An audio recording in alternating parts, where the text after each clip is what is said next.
Hello and welcome back. Not too long ago we learned about head spaces. Today's lesson, life space, date space. What are they? Action! Right, before we start today's lesson, a quick introduction to the promo that we have on my e-learning website now. It's the 11/11 promo. Check out the price now for the Snappy series. Unbelievable. And check out the e-learning prices. They are just $11.11. The usual price and the promo price. So hurry, head on to this link, subscribe, enjoy my lessons at discounted price. And back to today's lesson.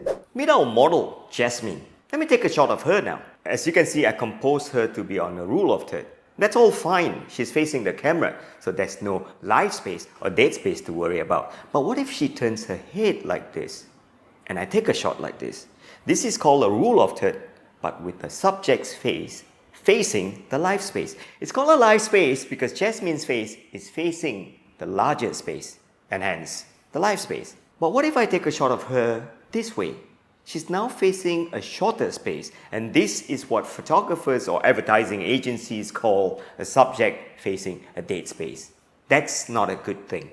And why do I say that this is not a good thing? Simple. Life space is more favored because it shows arrival. It's more positive. And this is a dead space because it shows that the subject is leaving. So you can compose your subject in life space or dead space, but bear in mind that if you compose your subject in a dead space, she looks like she's in a hurry, she's leaving, or she's exiting. Perfect if you're taking a photo of a CEO leaving his job. So most of the time, if you look at professional photographers taking a dead space of their subject, they would have the subject's head facing down too.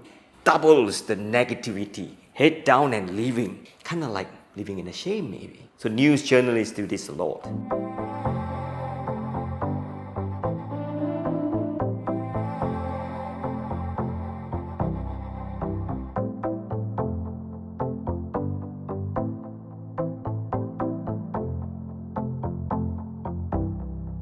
Thank you for watching today's lesson. If you enjoy what you learn, head on to this e-learning website, check out this e-learning course, one of my most popular courses, the e-learning of portrait photography, where you learn tons of portrait compositions and how to shoot portraits correctly. When I say correctly, that means that the rules that you use are correct, apt, beautiful, and make your subject look beautiful, tall, nice, and young. That's essentially what a good portrait is. No one wants to look fat, no one wants to look old, no one wants to look wrinkly, no one wants to look short like me. Go. Learn to be a better photographer, all for this highly affordable price.